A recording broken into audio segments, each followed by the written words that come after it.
ሰላም እንዴት ናችሁ? በሰራተኞች ጡረታ አዋጅ ላይ 3 አይነት የጡረታ አበል አይነቶች አሉ። የመጀመሪያው የአገልግሎት የጡረታ አበል ነው። ሁለተኛው የጤና ጉድለት የጡረታ አበል፣ ሶስተኛው ደግሞ የጉዳት ጡረታ አበል ነው። የአገልግሎት የጡረታ አበል የሚታሰበው ጡረተኛው የሰጠው የአገልግሎት መጠንና እድሜው ነው ኮንሲደር የሚደረገው። የጤና ጉድለት የጡረታ አበል ደግሞ ሰራተኛው ጤና በማጣቱ ምክንያት ደሞዝ የሚያስገኝ ማንኛውንም ስራ መስራት በማይችልበት ጊዜ በሕክምና ቦርድ ተረጋግጦ ማለት ነው የሚታሰብ የጡረታ አበል ነው። የጉዳት የጡረታ አበል ደግሞ ሰራተኛው መደበኛ ስራውን በሚሰራበት ጊዜ ጉዳት ሲደርስበት ደሞዝ የሚያስገኝ ስራ መስራት አለመቻሉን በሕክምና ቦርድ ተረጋግጦ የሚታሰብለት የጡረታ አበል ነው ማለት ነው።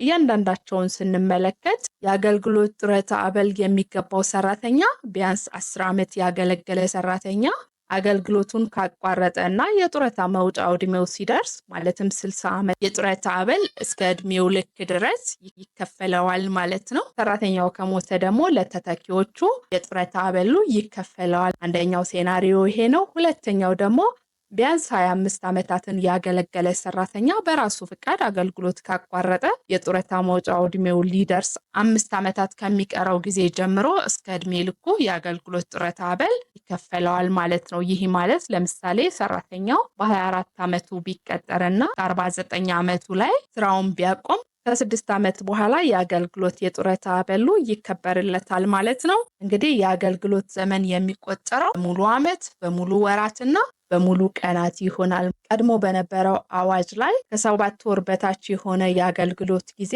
የአገልግሎት ዘመን ቁጥር ውስጥ አይገባም ነበረ። ከ7 ወር በላይ የሆነው ጊዜ ደግሞ እንደ 1 ዓመት ይታሰብ ነበረ ማለት ነው። በዚህኛው አዋጅ ግን እያንዳንዱ ዓመት፣ እያንዳንዱ ወራትና እንደዚሁም ደግሞ እያንዳንዱ ቀናት የአገልግሎት ዘመን ጊዜ ውስጥ ገብቶ ይቆጠራል። ከዛ ውጪ ደግሞ ሰራተኛው ደሞዙ ሳይቋረጥ በማናቸውም ምክንያት አገልግሎቱን አቋርጦ በነበረበት ጊዜ በትምህርት ምክንያት፣ በወሊድ እረፍት ምክንያት ሊሆን ይችላል። በሌሎች ማናቸውም ምክንያት ደሞዝ እየተከፈለው ነገር ግን አገልግሎት እየሰጠ ባልነበረበት ጊዜ ሁሉ የአገልግሎት ዘመኑ ይቆጠርለታል። ከዛ ባለፈ ደግሞ ሙሉ ጊዜውን በማናቸውም የመንግስት አካል በህዝብ ወይም ደግሞ በሰራተኛ ማህበር በተመራጭነት አገልግሎት የሰጠበትም ጊዜ የጡረታ መዋጮ እስከተከፈለ ድረስ ምንም እንኳን አገልግሎት ያልሰጠ ቢሆንም የአገልግሎት ጊዜው ይቆጠርለታል ማለት ነው። ከዛ ባለፈ የአገልግሎት ዘመን አቆጣጠር ላይ በከባድ ወይም ደግሞ ለጤንነትና ለህይወት አስጊ በሆኑ የስራ መስኮች ላይ የተፈጸመ አገልግሎት እስከ 2 እጥፍ ድረስ እንዲቆጠር እንደዚሁ ሊወሰን ይችላል። የእድሜ አቆጣጠሩን ስንመለከት ደግሞ ለመጀመሪያ ጊዜ ሰራተኛው ሲቀጠር የመዘገበው የልደት ዘመኑ ነው የሚታሰበው። ከዛ ቀን ጀምሮ እስከ 60 ዓመቱ ድረስ ነው ማለት ነው የሚታሰብለት። ስለዚህ የመጀመሪያ ስራችሁን ስትቀጠሩ የሞላችሁት የልደት ዘመን እናሻሽለው፣ እንቀይረው ብላችሁ ማንኛውንም አይነት ማስረጃ ከሆስፒታል ብትሉ፣ ከሃይማኖት ተቋማት፣ ኢቭን ከፍርድ ቤት ራሱ ብታመጡ ለመጀመሪያ ጊዜ የሞላችሁትን የልደት ዘመን ማሻሻል አይቻልም ማለት ነው። በኤክሰፕሽን ደግሞ አስተዳደሩ በሚያደርገው ጥናት መሰረት ከ60 ዓመት በላይ የሆነ የጡረታ መውጫ እድሜ ሊወሰን እንደሚችል እንደዚሁ በአዋጁ ተጠቅሷል ማለት ነው። ከዛ ባለፈ ደግሞ አስተዳደሩ በሚያደርገው ጥናት በከባድ ወይም ደግሞ ለጤንነትና ለህይወት አስጊ የሆኑ የስራ መስኮች ላይ ለተሰማሩ ሰራተኞች ከ60 ዓመት ያነሰ ጊዜ የጡረታ መውጫ እድሜ ሊወሰን እንደሚችል እንደዚሁ በአዋጁ ተደንግጓል ማለት ነው። ስለዚህ የአገልግሎት የጡረታ አበል የሚወሰነው በሁለቱ ነው ማለት ነው። አንደኛ ሰራተኛው አገልግሎት የሰጠበት ዘመን፣ ሁለተኛው ደግሞ የሰራተኛው እድሜ ኮንሲደር ይደረጋል ማለት ነው የአገልግሎት ጡረታ አበልን ለመወሰን። የአገልግሎት ጡረታ አበል መጠን የሚሰላው ሰራተኛው ለመጀመሪያው 10 ዓመት ላገለገለበት ጡረታ ከወጣበት ወደ ኋላ የ3 ዓመታት ወይም ደግሞ 36 ወራት ሲከፈለው የነበረው ደሞዙ አማካይ ተደርጎ የሱን 30% ድረስ ለመጀመሪያው የ10 ዓመት አገልግሎቱ ይታሰብለታል ማለት ነው። ከ10 ዓመት በኋላ ላገለገለበት ለእያንዳንዱ ዓመታት ደግሞ በ1.25% ይባዛለታል። ለምሳሌ ሰራተኛው ጡረታ ከመውጣቱ 3 ዓመታት በፊት ሲያገኝ የነበረው የደሞዝ መጠን 15,000 ብር ለ16 ወራት፣ 20,000 ብር ደግሞ ለ11 ወራት፣ 25,000 ብር ደግሞ ለ9 ወራት ያገኘ ቢሆን የዚህን የአገልግሎት የጡረታ አበል ለማስላት 15,000 ብር ለ16 ወራት ተከፍሎታል። ስለዚህ 15,000 ብር ሲባዛ በ16 ወራት እናረጋለን 240,000 ብር ይመጣል። ለ11 ወራት ደግሞ ሲከፈለው የነበረው 20 ሺህ ብር ነው። 20 ሺህ ብር ሲባዛ በ11 እናደርጋለን 220 ሺህ ብር ይመጣል። ከዛ ደግሞ 25 ሺህ ብር 9 ወራት ሲከፈለው ነበረ 25 ሺህ ብር ሲባዛ በ9 እናደርጋለን 225 ሺህ ብር ይመጣል ማለት ነው። ከዛ ሶስቱንም እንደምራቸዋለን። በ3 ዓመታት ውስጥ ሲከፈለው የነበረው ጠቅላላ የደሞዙ መጠን ነው 685 ሺህ ብር ይመጣል። በ3 ዓመት ውስጥ ወይም ደግሞ በ36 ወራት ጊዜ ውስጥ ሲከፈለው የነበረውን የደሞዙ መጠን ለ36 ወራት እናካፍለዋለን። የ3 ዓመት አማካይ ደሞዙ 19027.78 ሳንቲም ይሆናል ማለት ነው። ስለዚህ የ3 ዓመት አማካይ ደሞዙን ለመጀመሪያው 10 ዓመት 30% ነው የምንወስድለት።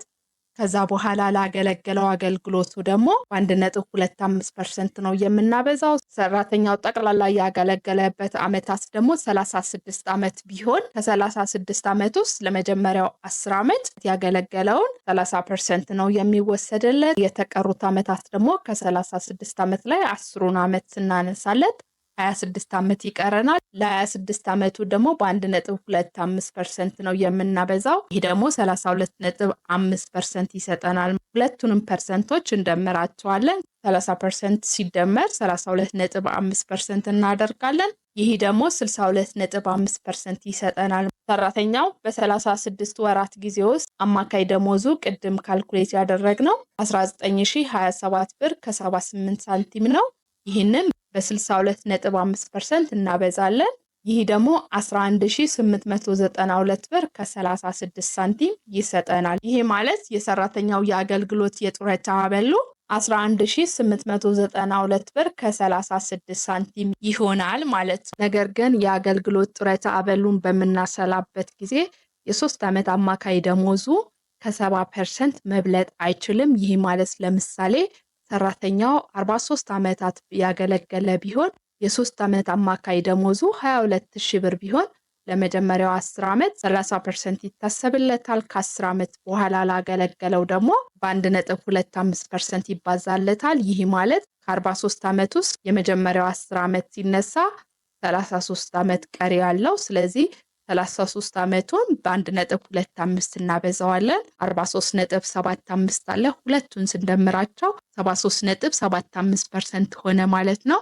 73.75%ን ቀጥታ መውሰድ አንችልም፣ ምክንያቱም ከ70% በላይ ሊታሰብ እንደማይገባ በአዋጁ ገደብ ስለተደረገለት። ስለዚህ ማክሲመሙን 70% እንወስድለታለን ማለት ነው። የ3 ዓመት አማካይ ደሞዙ ወይም የ36 ወራት አማካይ ደሞዙ 22000 ብር ነው። 22000 ብር ሲባዛ በ70 እናረግና 15400 ብር የአገልግሎት የጡረታ አበል ይሆናል ማለት ነው። ነገር ግን ይህ 70% ገደብ የተደረገው የጡረታ አበል ጭማሬ በሚደረግበት ጊዜ የጡረታ አበል መጠኑ የአማካይ ደሞዙን ከ70% በላይ አልፎ ሊሄድ ይችላል። በዚህ ጊዜ ገደብ የለውም ማለት ነው። ለመጀመሪያ ጊዜ ግን የአገልግሎት የጡረታ አበሉ ሲወሰን ከሰራተኛው የ3 ዓመት አማካይ ደሞዙ ከ70% መብለጥ አይችልም። ነገር ግን ሰራተኛው ከ10 ዓመት ያነሰ አገልግሎት ፈጽሞ የጡረታ ማውጫ ዕድሜው ቢደርስ የጡረታ አበል አያገኝም። ነገር ግን የአገልግሎት ዳረጎት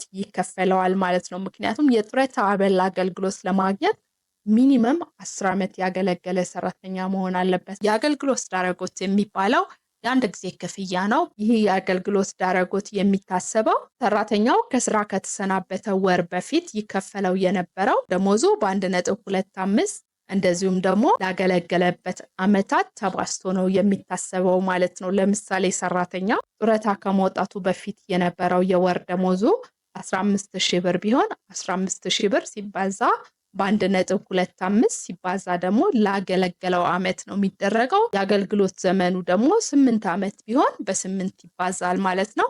ይህ ደግሞ 150,000 ብር ይመጣል። የአገልግሎት ዳረጎት አንድ ጊዜ ብቻ ነው የሚከፈለው። እንደ ጡረታ አበል በየወሩ የሚከፈል አይደለም። ሁለተኛው የአበል አይነት ደግሞ የጤና ጉድለት የጡረታ አበል ነው። ይህንን የጡረታ አበል ማግኘት የሚችለው ሰራተኛ ቢያንስ 10 ዓመታትን ያገለገለ ሰራተኛ ሆኖ በጤና ጉድለት ምክንያት ደሞዝ የሚያስገኝ ማናቸውንም ስራ መስራት የማይችል መሆኑ ተረጋግጦ ከስራ ሲሰናበት የጤና ጉድለት የጡረታ አበል እስከ እድሜው ልክ ይከፈለዋል ማለት ነው።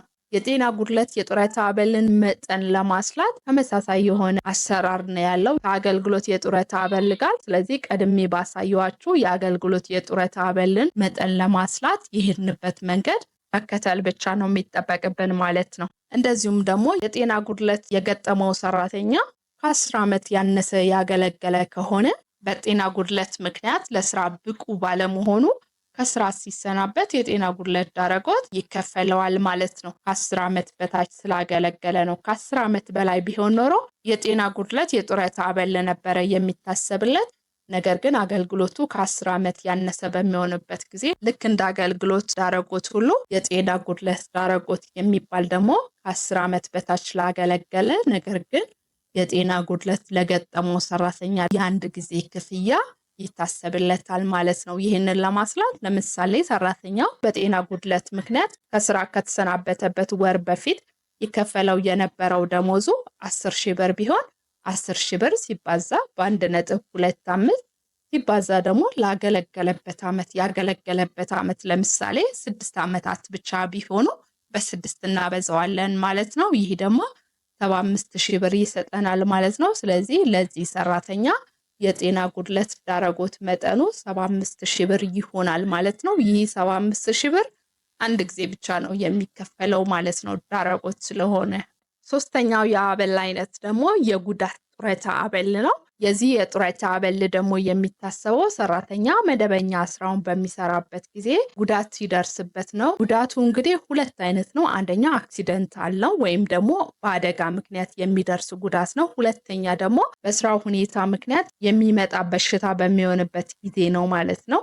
ለምሳሌ ከፍተኛ ቅዝቃዜ ያለበት፣ ከፍተኛ ሙቀት ያለበት ወይም ደግሞ ለኬሚካል ተጋላጭ የሆነ ሰራተኛ በዚህ ምክንያት የጤና ጉዳት ሊያጋጥመው ይችላል። ይህ ሰራተኛ ማንኛውንም ደሞዝ ሊያስገኝ የሚችል ስራ መስራት እንደማይችል በሕክምና ቦርድ ከተረጋገጠበት ጊዜ ጀምሮ የጉዳት የጡረታ አበል ሊከበርለት ይችላል። ነገር ግን ሰራተኛ የደህንነት መጠበቂያ መመሪያዎችን በመጣሱ ምክንያት የአደጋ መከላከያ ደንቦችን በመተላለፉ ምክንያት ለሚደርስበት ጉዳትና መጠጥና አደንዛዥ እጾችን ተጠቅሞ በሚደርስበት ጉዳት ጊዜ በራሱ ላይ ጉዳት እንዳደረሰ ስለሚታሰብ የጉዳት የጡረታ አበል አይታሰብለትም። የጉዳት የጡረታ አበል የሚታሰበው ደግሞ ሰራተኛው ላይ የደረሰው ጉዳት 10% ያላነሰ ሆኖ ሊድን የማይችል ጉዳት መሆን አለበት። ደሞዝ የሚያስገኝ ማናቸውንም ስራ መስራት የማይችል በመሆኑ ከስራ ሲሰናበት የጉዳት አበል እስከ እድሜ ልኩ ይከፈለዋል ማለት ነው። የሚከፈለው የጉዳት የጡረታ አበል መጠን ደግሞ ሰራተኛው ጉዳት ከደረሰበት ወር በፊት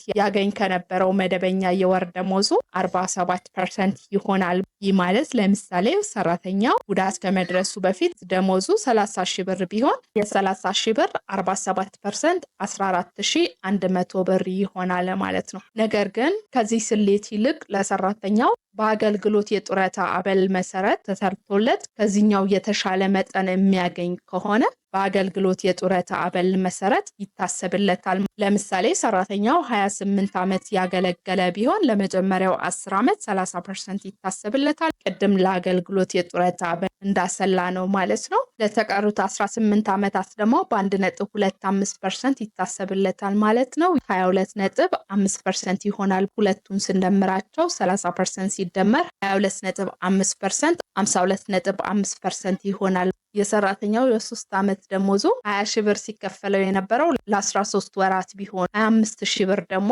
ለ15 ወራት ቢሆን 30,000 ብር ደግሞ ለ8 ወራት ሲከፈለው የነበረ ቢሆን 20,000 ብር ሲባዛ በ13 ወራት 260,000 ብር ይሆናል። 25,000 ብር ሲባዛ በ15 ወራት 375,000 ብር ይሆናል። 30,000 ብር ሲባዛ በ8 ወራት 240,000 ብር ይሆናል። ሶስቱን ስንደምራቸው 975,000 ብር ይመጣል ማለት ነው። ይህንን ለ36 ወራት እናካፍላለን 27,083.33 ሳንቲም ይሆናል ማለት ነው። ይሄ አማካኝ የ3 ዓመት ደሞዙ ነው። ይህንን በፐርሰንቴጁ እናበዛለን። ፐርሰንቴጁ ማለት እዚህ ጋር አስልተን ያመጣ ነው። ለመጀመሪያው 10 ዓመት 30% ነው። ለተቀሩት 15 ዓመታት ደግሞ 22.5% ነው። የሁለቱ ድምር 52.5% ነው። ስለዚህ አማካይ የ3 ደሞዙን በ52.5% ስናደርገው 14218 ብር ከ75 ሳንቲም ያገኛል ማለት ነው። ከሁለቱ ኮምፔር እናደርጋለን ማለት ነው። በጉዳት አበል ካልኩሌት ሲደረግለት 14100 ብር ነው። በአገልግሎት የጡረታ አበል ካልኩሌት ስናደርግለት ደግሞ 14218 ብር ከ75 ሳንቲም ነው። ስለዚህ የተሻለው የአገልግሎት የጡረታ አበል ስለሆነ ይህንን የአገልግሎት የጡረታ አበሉን ይታሰብለታል ማለት ነው። ነገር ግን የጉዳት መጠኑ ከ10% ያላነሰ ሆኖ ስራ መስራት የሚችል በሚሆንበት ጊዜ የጉዳት የጡረታ አበል አይታሰብለትም። የሚታሰብለት የጉዳት ዳረጎት ይሆናል። ይህም ጉዳት ከመድረሱ በፊት ሲያገኝ የነበረው የወር ደሞዙ ሲባዛ በ47% ሲባዛ በ60 ሲባዛ ደግሞ የጉዳቱ መጠን እንግዲህ የጉዳት የጡረታ አበልም ለማግኘት የጉዳት ዳረጎትም ለማግኘት የጉዳት መጠኑ ከ10% ያላነሰ መሆን አለበት። ልዩነቱ የጉዳት የጡረታ አበል ለማግኘት ማንኛውንም ደሞዝ ሊያስገኝ የሚችል ስራ መስራት የማይችል መሆኑ በሕክምና ቦርድ የተረጋገጠ ይሆናል። የጉዳት ዳረጎት ለማግኘት ደግሞ የጉዳቱ መጠን ከ10% ያነሰ መሆን የለበትም። ነገር ግን ደሞዝ የሚያስገኝ ስራ መስራት ይችላል ማለት ነው። የጉዳት ዳረጎት የሚታሰብለት ደሞዙ ሲባዛ 47% ሲባዛ በ60 ሲባዛ የጉዳቱን መጠን የሚወስነው የሕክምና ቦርድ ነው። ለምሳሌ የጉዳቱ መጠን 15% ቢሆን እንደነገርኳችሁ ከ10% ማነስ የለበትም። ለሁለቱም የጡረታ አበልም ቢሆን የጉዳት ዳረጎትም ቢሆን የጉዳቱ መጠን ከ10% ያነሰ መሆን የለበትም። በዚህ ምሳሌ መሰረት 15% ቢሆን የዳረጎት መጠኑ 50760 ብር ይሆናል ማለት ነው። አስቀድሜ እንደነገርኳችሁ ዳረጎት አንድ ጊዜ ብቻ ነው የሚከፈለው። እንደ ጡረታ አበል በየጊዜው በየወሩ የሚከፈለው አይደለም ማለት ነው። እንግዲህ የሰራተኞች የጡረታ አበልን ምክንያት በማድረግ የሰራሁላችሁ ቪዲዮ ይሄንን ይመስላል። ቪዲዮ ከጠቀማችሁ ላይክ፣ ሼር አድርጉ። ለቤኮ ቲዩብ እንግዳ ከሆናችሁ ሰብስክራይብ አድርጉት። አብራችሁኝ ስለቆያችሁኝ አመሰግናለሁ። ቻው።